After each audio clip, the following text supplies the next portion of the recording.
ঘটনাস্থলে এসেছেন, কি দেখলেন, কি সমস্যা, কি বলবেন? গোটা কালিয়াগঞ্জে বিভিন্ন জায়গায় একই রকম ঘটনা ঘটে যাচ্ছে এবং নির্বাচন কমিশন যে পাগলামো শুরু করছে চরম সীমায় চলে গেছে, তার প্রকৃষ্ট উদাহরণ আমরা আজকে কালিয়াগঞ্জ ব্লকের বোচরাঙ্গা পঞ্চায়েতের সিংতরে দেখতে পেলাম। আজকে বিএলও সাহেবকে হিয়ারিংয়ের নোটিশ ইস্যু করার জন্য পাঠিয়েছে। আগামীকাল হিয়ারিং আছে আর আজকে 24 ঘন্টা আর বাকি নেই, তার আগে ওদেরকে হিয়ারিংয়ের নোটিশ ধরাচ্ছে। অর্থাৎ 24 ঘন্টার মধ্যে তাদের যে বিভিন্ন রকম ত্রুটি আছে সেই ত্রুটিগুলোর কাগজপত্র জোগাড় করে কিভাবে ওরা বিডিও অফিসে জমা দিবে সেটারও কোনো নির্দিষ্ট কোনো ঠিকানা নেই। যার জন্য আজকে এখানকার স্থানীয় মানুষ যারা আছে এরা তো খেপে গেছে। কারণ হচ্ছে কেউ দিল্লিতে আছে, কেউ বাইরে আছে, সেই মানুষগুলো হিয়ারিংয়ে আসবে, সেক্ষেত্রে তো কিছু সময় দিতে হবে। তো সে জায়গা থেকে এই মানুষজনদের নৈতিক একটা সমস্যা বিভিন্ন কারণে, যেগুলো কোনো কারণেই নয়। যারা প্রকৃতপক্ষে 2-3 জনের সন্ততি নিয়ে আছে তাদেরকে 6 জনের একাধিক সন্তান দেখিয়ে দিয়েছে। ছোট ছোট নাম যেগুলো কোনো ভুলই নয়, স্থানীয় মানুষ দীর্ঘদিন থেকে এখানে বাস করছে, এই মানুষগুলোকে নিয়ে নির্বাচন কমিশন হ্যারেজ করছে। আমি আবেদন রাখবো আপনাদের মধ্য দিয়ে যে ব্লক প্রশাসন যারা আছেন আপনারাও সজাগ থাকুন যে আগামীকাল ওদের হিয়ারিং আছে, তার আগে 12 ঘন্টা 13 ঘন্টা 14 ঘন্টা আগে আপনারা নোটিশ ধরাচ্ছেন, এটা তো হয় না, অমানবিক। এটা নিয়ম কি রয়েছে নোটিশের? মিনিমাম 7 দিন আগে নোটিশ ধরানো উচিত, কারণ একজন মানুষ তাদের কাগজপত্র জোগাড় করার ব্যাপার আছে, বিভিন্ন জায়গায় আছে, কিন্তু ব্লক প্রশাসনের আর করার কিছু নেই যা বুঝতেছি। কারণ এত প্রতিদিন নতুনভাবে দিল্লি থেকে হিয়ারিংয়ের নোটিশ ধরিয়ে দিচ্ছে বা নাম ঢুকিয়ে দিচ্ছে হিয়ারিংয়ের জায়গায়, যার জন্য প্রচণ্ড চাপ তৈরি হয়েছে। তো আমরা এখান থেকে বিডিও সাহেব, আপনি তো তৃণমূল কংগ্রেসের ব্লক সভাপতি রয়েছেন, তো আপনি বিডিও সাহেবকে কথা বললেন এই ব্যাপারে? আমরা এখান থেকে বিডিও সাহেবের সাথে সরাসরি ফোনে কথা বললাম। সমস্ত মানুষ লাউডলি শুনলো যে ওনার সাথে কথা হলো যে আগামীকাল যাদের হিয়ারিং আছে তারা যারা পারবে যাবে, এবং পরবর্তীকালে যাদের হিয়ারিং আজকে নোটিশ দেওয়া হয়েছে কিন্তু আগামীকাল যেতে পারলো না, তাদের জন্য উনি পরবর্তীকালে একটা সময় ধরে ডেট দেবেন এবং সেদিনেই উনি তাদের হিয়ারিং করাবেন। আচ্ছা দাদা, যারা এসআইআর যে এই হিয়ারিংয়ের যাদের নোটিশ আসছে তাদের Aadhaar card, voter card, PAN card এবং বিভিন্ন ডকুমেন্টস তো তাদের আছে এবং 2002-এও ভোট দিয়েছে, তারপরেও কেন এই নোটিশ ধরানো, এটা কি মনে হয়? দেখুন, নির্বাচন কমিশন বিজেপি দ্বারা পরিচালিত হচ্ছে, আর বিজেপির নেতারা শুভেন্দু অধিকারী বা বাকি যারা আছে তারা আগেই বলে দিয়েছে যে পশ্চিমবাংলা থেকে 1.5 কোটি মানুষ নাম কাটা যাবে। তো প্রথমত যে নামগুলো আসছিল সেগুলো বেশিরভাগটাই হিন্দুর নাম আসছিল, সেখানেও 1.5 কোটি হচ্ছে না। এখন ধরছে যে মুসলমানদের নাম কীভাবে কাটা যাবে। এই মুসলমানদের বিভিন্ন ছোট ছোট নামের ভুল হয়, সেই ভুলগুলো ধরে এরা একদম বুথ ধরে দেখাশোনা নাই লোকগুলোর নাম কাটার জন্য এখন এদের হিয়ারিংয়ের নোটিশ দিচ্ছে। নর্মালি যে মানুষগুলো একটু খামতি থাকবে বা বিভিন্ন সমস্যায় থাকবে বা যাবে না, বা যারা বাইরে কাজ করতে গেছে, যারা হিয়ারিংয়ে আসতে পারবে না, তাদের নামগুলো কেটে দেবে। কিছুদিন আগে তো লোকসভা ভোট হয়ে গেল, আর এই ভোটার কার্ড দিয়েই তো লোকসভা ভোট হয়েছিল। আমাদের প্রশ্ন তো এখানেই, যে মানুষগুলো আপনাদের দিল্লিতে পাঠিয়েছে, এখানকার সাংসদ কার্তিক পালকে দিল্লিতে পাঠিয়েছে, আজকে সেই মানুষগুলো ভুয়া হয়ে গেল আর আপনি ঠিক থেকে গেলেন।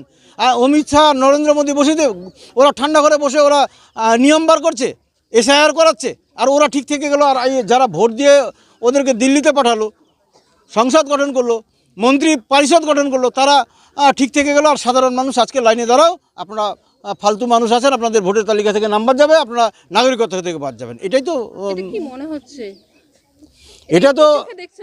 এটা অবশ্যই একটা পশ্চিমবাংলায় বিরাট রাজনীতি চলছে। পশ্চিমবাংলায় ওরা নর্মালি দখল করতে পারছে না। ওদের পরিকল্পনা যে এভাবে মাইনরিটির নাম কিছু বাদ দিয়ে যদি আগামী দিনে পশ্চিমবাংলায় ওরা দখলে আসতে পারে, এটাই হচ্ছে মূল পরিকল্পনা ওদের। দাদা, আজকে যেটা সমস্যা দেখা দিয়েছে আমাদের এখানে, যে আমাদেরকে মানে কয়েক সপ্তাহ পূর্বে 60খানা মতো নোটিশ দিয়ে গেছিলেন, সময়ও দিয়েছিলেন যে হিয়ারিংয়ের জন্য 8-10 দিন। আর তারপরে বলা হয়েছিল যে আরও কি আছে, তখন তিনি বলছিলেন যে না, সম্ভবত এখানকার আর নেই। এবার সবথেকে বড় যেটা আজকে যেটা হয়েছে কি ভয়ঙ্কর বিষয়, যে উনি আজকে এসে হঠাৎ করে বলতেছেন যে আগামীকালকে আপনাদের হিয়ারিং আছে। মানে যেগুলো আগে দিয়েছিল সেগুলোর না, আজকে আবার একবারে নতুন করে 60খানার মতো ফর্ম দিচ্ছেন, আবার বলতেছেন কি যে আগামীকালকে হিয়ারিং আছে। এই নিয়ে মানুষ তো আতঙ্ক হবেই, এই নিয়ে আমাদের আন্দোলন। তো আমাদের একটা দাবি হলো যে সময়টাকে এক্সটেনশন করা হোক, এবং হচ্ছে এই কথাটা আমাদেরকে কেউ আর কিন্তু ইলেকশন কমিশনের কোনো আর কিন্তু মানে খাস ব্যক্তি বা কোনো যিনি দায়িত্বে আছেন, তো বিডিও সাহেবের কাছে আমাদের আবদার ছিল যে উনি আসুক। তো উনি আসতে পারেননি। উনি আমাদের সঙ্গে মানে ফোনে কথা বললেন যে কোনো সমস্যা নেই, আমি আছি, তোমরা যদি যারা কালকে আসতে পারবে তারা আসবে, আর যারা আসতে পারবে না তাদেরকে এক্সট্রা সময় দেওয়া হবে বা তারিখ দেওয়া হবে। কি কি কাগজ জমা দেওয়া হচ্ছে নিবে? যে কোনো 11টার মধ্যে একটা কাগজ হলেই জমা দিলেই তো ঠিকঠাক হয়ে যাবে। সেটাও আমাদেরকে ঠিকঠাকভাবে বলতেছে না। আর এবং হচ্ছে যে কি ভুল আমরা যদি বলতেছি যে কি কারণে আসলো, সেই জিনিসটাও পরিষ্কার করে আমাদেরকে জানাচ্ছে না।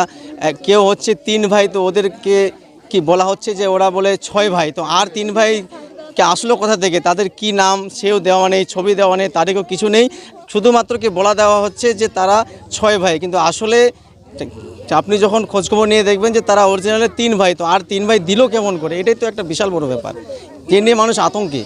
আপনার নাম? কি করে জানতে পারলো যে ওরা 3 ভাই আছে? কি করে জানতে পারলো 6 ভাই? কাগজে দিয়েছে আমাদেরকে, যেটা মানে ফর্ম দেওয়া হয়েছে, তো সেখানে কি দেওয়া হয়েছে যে 6 ভাই, মানে 4 ভাই আর 2 বোন।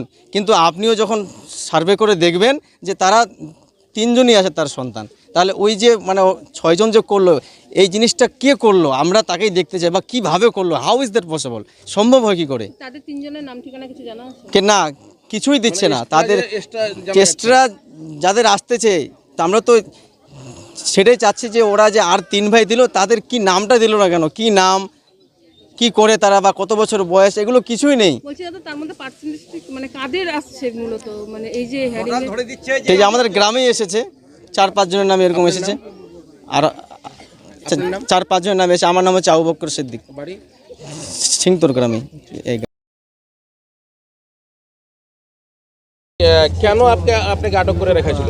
আটক করেছে যে আমরা যে আজকে এসআইয়ের ফর্ম হিয়ারিংয়ে দিয়েছি, সেই ক্ষেত্রে ওরা কিন্তু দেখছে যে ফর্মের মধ্যে আমাদের কিন্তু যে ফর্ম দেওয়া আছে সেই ফর্মের কিন্তু ডেটটা নেই। কেন, কে ডেটটা দিল না কেন, এটার বিষয়ে আলোচনা।